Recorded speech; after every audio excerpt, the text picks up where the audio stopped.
संदीप ने अपनी माँ के कहने पर गांव में शादी कर ली थी। लड़की का नाम था सुनीता।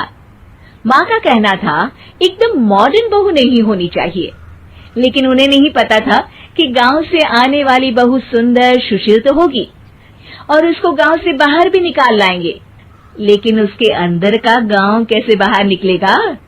शादी के कुछ दिन बाद, माँ टिफिन तो देना जरा। बेटा अब तो स्कूल नहीं ऑफिस जाता है, माँ से नहीं अपनी बीवी से टिफिन मांगा कर। ओके माँ। सुनीता टिफिन ले आओ। जी लो टिफिन, इसके अंदर पिस्ता डाल दिया है। पिस्ता? पिस्ता क्यों? सास जी ने बोला था ना कि आपको पिस्ता बहुत पसंद है। ओहो, मैंने पिस्ता नहीं पास्ता बोला था, पास्ता। पास्ता? कहीं होता है पास्ता? अरे बेटी तू रहने दे, मैं बना दूंगी। अच्छा किया कि पाव भाजी बनाने का नहीं बोला, वरना किसी के पाव बना देती है।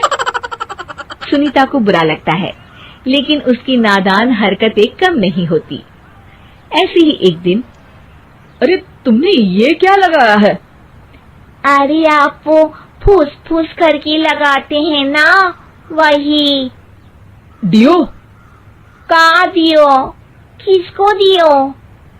अरे वही ना जिससे खुशबू आती है। हाँ सही पकड़े हैं।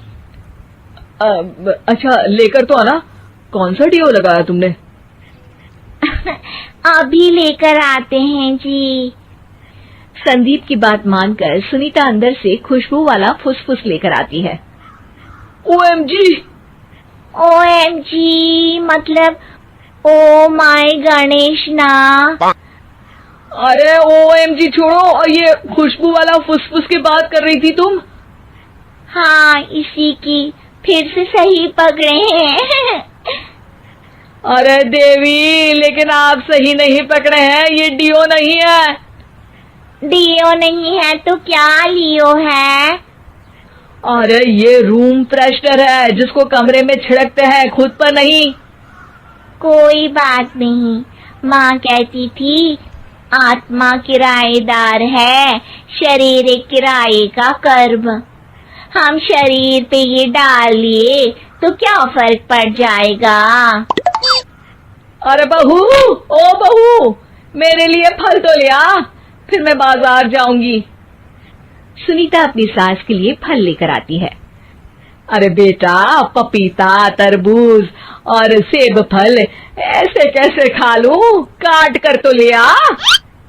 माँ जी, मेरे गांव में तो खेत से उठा के सीधा खा लेते हैं। अरे ये तेरा गांव नहीं है ना। अरे संदीप, तू ही कुछ समझा देना इसको बेटा। मैं कैसे समझाऊं माँ, ये तो माइक्रोवेव को भी भट्टी बोलती है। कल मैंने बोला हाय कैसी हो, तो बोलती है किसी को हाय नहीं लगानी चाहिए। अरे सुनीता, तेरा क्या होगा? अभी तो कैसे बताऊं माँ जी, अभी हम कुछ करेंगे फिर पता चलेगा क्या होगा, लड़का या लड़की। हे भगवान, कहाँ से आ गई है? रामपुर से जी, आप ही तो लेकर आए थे मुझे। अरे मुझे माफ कर दो।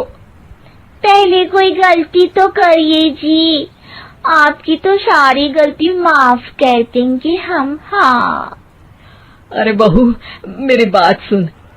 फल यानी कि फ्रूट जब भी लाए ना तो काट कर लाना, ठीक है? जी ठीक है माँ जी, फल यानी फ्रूट यानी काट के लाऊंगी।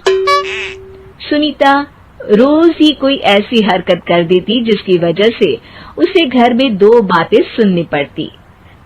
एक दिन, माँ मेरे बॉस घर पर आने वाले हैं शाम को, उनका बर्थडे है, फैमिली साथ नहीं रहती उनके, तो यही पार्टी कर लेंगे। उनको अच्छा लगा तो शायद मेरा प्रमोशन भी हो जाएगा। मैं ना फ्रूट केक लाकर फ्रिज में रख दूंगी और तेरे साथ आज खाना मैं बनाऊंगी, ताकि जब साहब आए तो खाने में कोई गड़बड़ ना हो। शाम को जब सारी तैयारियां हो जाती है, संदीप के साथ बड़े साहब भी घर आते हैं। फ्रूट केक तो ले आना बहू, फिर खाना खाएंगे। और इस सब की क्या जरूरत थी, आपने बुलाया वही काफी है। सर, आपका परिवार शहर में नहीं है तो हम ही आपके परिवार जैसे हैं सर।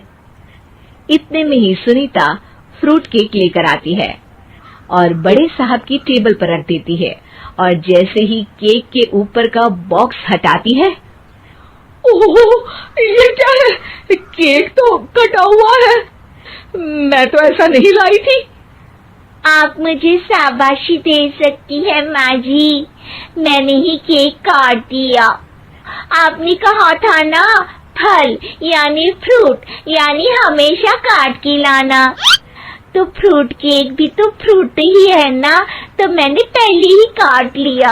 हूँ ना मैं समझदार। अरे बहू, ये क्या किया? केक हमेशा वही काटता है जिसका जन्मदिन होता है। तुझे एक बात भी समझ नहीं आती, एक नंबर की बेवकूफ है। पूरा माहौल बिगड़ चुका था। संदीप को लगने लगा था कि साहब उसे प्रमोशन तो दूर की बात है, कहीं डिमोशन ना दे दे, लेकिन साहब बीच में ही बोल पड़ते हैं। अरे कोई बात नहीं, ये इनकी बेवकूफी नहीं है, इनका भोलापन है। बेटा, आप कहाँ से हो? रामपुर गांव से। अरे वाह, गांव से? फिर तो आपके गांव में ताजे फल और सब्जियां मिलते होंगे।